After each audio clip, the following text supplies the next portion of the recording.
नमस्कार दोस्तों आज आपको एक ट्रक ड्राइवर की स्टोरी सुनाने जा रहा हूं जिसने ट्रक खरीदा और ट्रक खरीदने के दौरान उन्होंने क्या क्या गलतियां की और जिन गलतियों के साथ जो गलतियां की उनके साथ जो धोखे हुए जिसकी वजह से उनको बहुत भारी नुकसान हुआ लाखों रुपए का।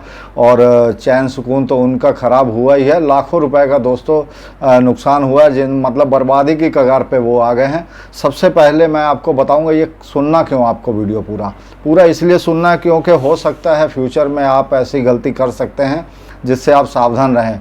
और दूसरा कारण ये है कि हो सकता है आपके पास कोई सॉल्यूशन है, आप इन भाई साहब को बता सकें और इनकी जो प्रॉब्लम है उनसे निकलने या उसको कम करने के लिए कोई ना कोई उपाय इनको मिल सके। इन्होंने जो वीडियो एक भेजा है मुझे, छोटा सा क्लिप है, पहले इन्होंने ट्रांसपोर्ट टीवी में भी भेजा था। हो सकता है उनकी टीम के पास भाई बड़ी अपना चैनल है, तो हो सकता है कोई समय की उनके पास कमी हो तो वो किसी तरह इनका किसी कारण से नहीं दिखा पाए इनका वीडियो। तो मैंने सोचा चलो भाई एक ही बात है, उन्होंने कर दिया काम इनका, मैंने कर दिया, हम लोग एक ही फील्ड से जुड़े हुए लोग हैं। तो ये वीडियो दोस्तों इनका पहले छोटा सा क्लिप देखिए, फिर बाकी की मैं आपको सारी डिटेल बताता हूँ। मैं प्रदीप यादव, हमारी ट्रांसपोर्ट टीवी टीम से निवेदन है कि हमारी कानूनी सहायता कर हमें प्रशासनिक उचित न्याय दिलाने में मदद करें की कृपा करें।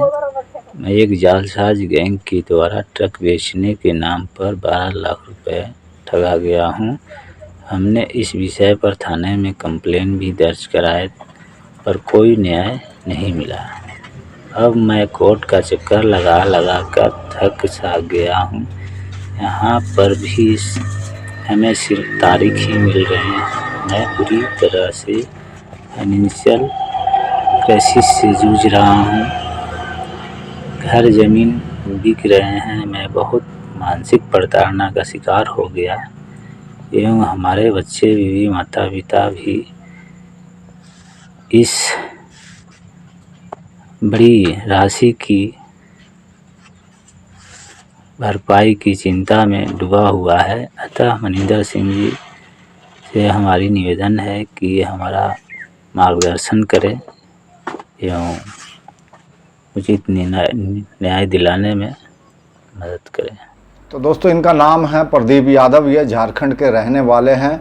इनके कोई रिलेटिव छत्तीसगढ़ में गाड़ी चलाते थे, लक्ष्मण यादव के नाम का कोई व्यक्ति था, उनकी गाड़ी थी और वहीं से गाड़ी उन्होंने कहा कि आप ये गाड़ी खरीद लो, उनके पास ही ये गाड़ी चलती रहेगी, आपको कोई प्रॉब्लम नहीं आएगी। 12 टायर वाली गाड़ी थी। गाड़ी की डिटेल मैं आपको बाद में बताता हूँ। गाड़ी जो थी लक्ष्मण यादव के नाम पर नहीं थी, रविनंदन नागवंशी कोई थे, उनके नाम पर यह गाड़ी रजिस्टर्ड थी और उन्होंने ये गाड़ी एग्रीमेंट, प्रॉपर एग्रीमेंट करके गाड़ी खरीद ली।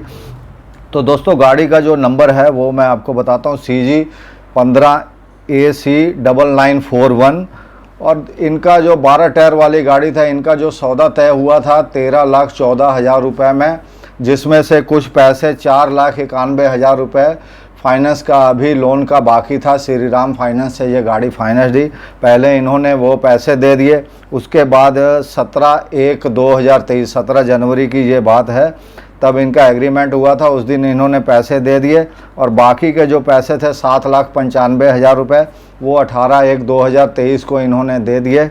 और दोस्तों वो 1 लाख रुपए जो बाकी बच रहा था ड्यू, उन्होंने कहा था जब गाड़ी मेरे नाम ट्रांसफ़र होगी उस टाइम मैं दे दूंगा। तो एग्रीमेंट 17/1/23 को हो गया और जो पेमेंट वगैरह जो इन्होंने जो अच्छा काम किया कि सारी जो पेमेंट थी ऑनलाइन RTGS या UPI वगैरह चेक आदि के द्वारा ही कि जिसका कि रिकॉर्ड रह सके। दोस्तों गाड़ी लेने के बाद क्या हुआ, अब मालिक का काम था फाइनेंसर से NOC लेनी, NOC लेके वो गाड़ी इनके नाम पे ट्रांसफ़र करवा देते, ट्रांसफ़र के पैसे इनके ही लगते।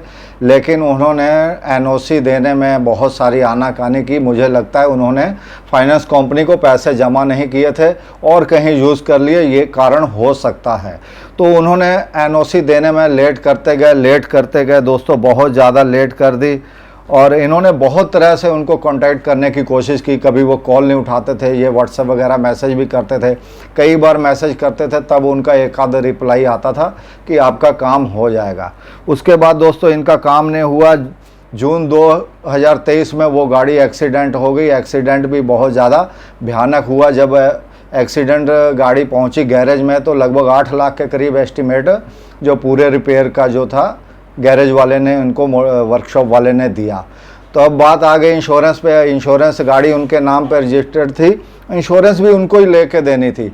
अब इंश्योरेंस पर भी वो टाल मटोल करते गए। बाद में पता चला कि भाई गाड़ी की इंश्योरेंस भी जो है कंपनी ने कह दिया कि भैया हम इंश्योरेंस नहीं दे सकते। क्या कारण है नहीं कारण है ये अभी तक मुझे इन्होंने बताया नहीं है, ना गाड़ी जिससे ली थी उन्होंने इनको बताया, लेकिन इंश्योरेंस इनकी पास नहीं हुई। अब गाड़ी भी गैरेज में खड़ी है, लगभग 1 साल से ऊपर हो गया गाड़ी एक्सीडेंट हुई को, और गाड़ी गैरेज में खड़ी है। गाड़ी के जितने सारे पेपर्स थे, टैक्स परमिट वगैरह सारे इनवैलिड हो गए हैं, और गाड़ी का जो पार्किंग का भी पैसा जो बॉडी वाले के पास गाड़ी खड़ी है वहाँ पार्किंग का भी पर डे का लगभग 150 रुपये इनका चार्ज लग रहा है, वो भी बाकी है।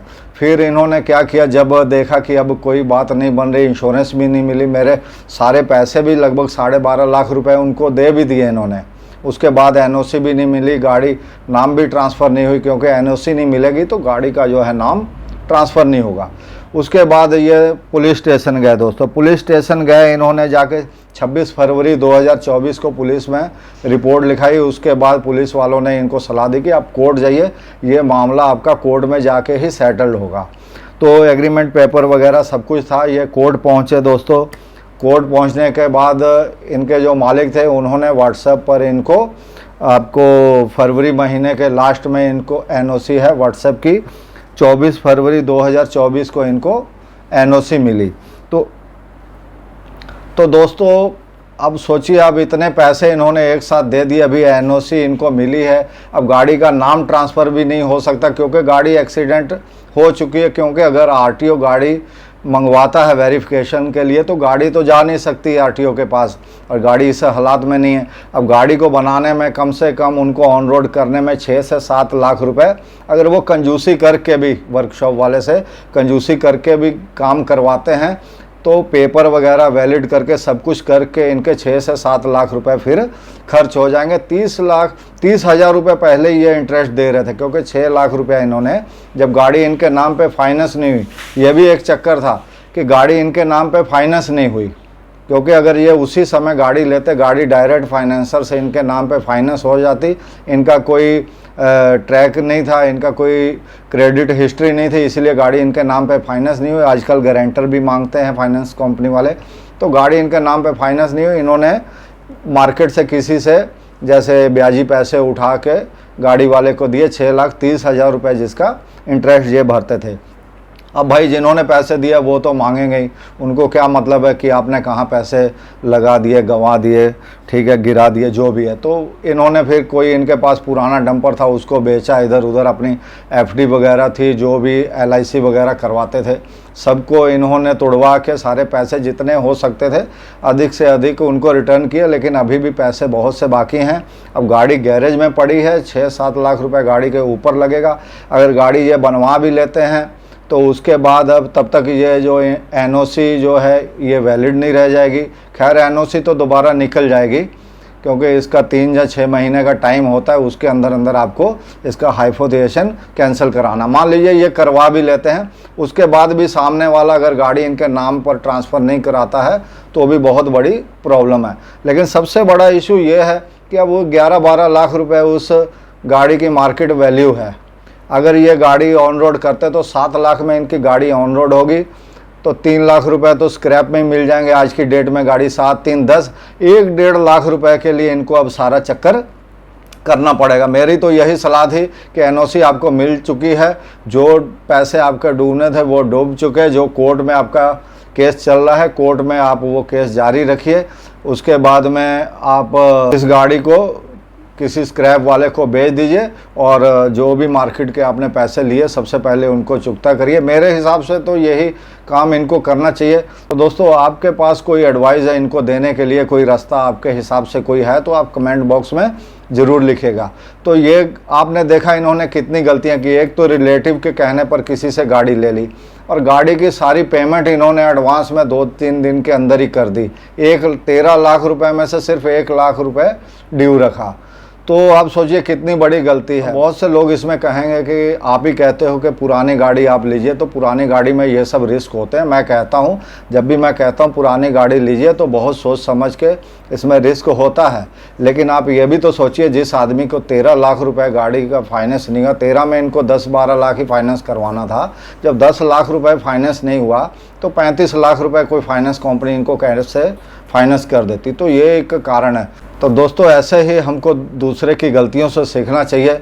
और मैं ये जो टीवी चैनल मैंने अपना बनाया था, यूट्यूब चैनल बनाया था, मेरा बनाने का मकसद यही था कि कोई अपनी गलती करके अपने लाखों रुपए नुकसान करके सीखे। उससे अच्छा है कि मेरे पास जितना एक्सपीरियंस है 25-26 साल का, मैं उनको बताऊं। और दूसरे के एक्सपीरियंस से अगर आप सीख लेंगे तो आप बिना नुकसान, टाइम का और पैसे का बिना नुकसान से आप सीख सकते हैं। तो दोस्तों, इनके लिए कोई एडवाइस है तो ज़रूर लिखिएगा। तो आपने क्या सीखा इस वीडियो से वो भी लिखिएगा दोस्तों। फिर मिलेंगे नए वीडियो, नई जानकारी के साथ। नमस्कार और धन्यवाद।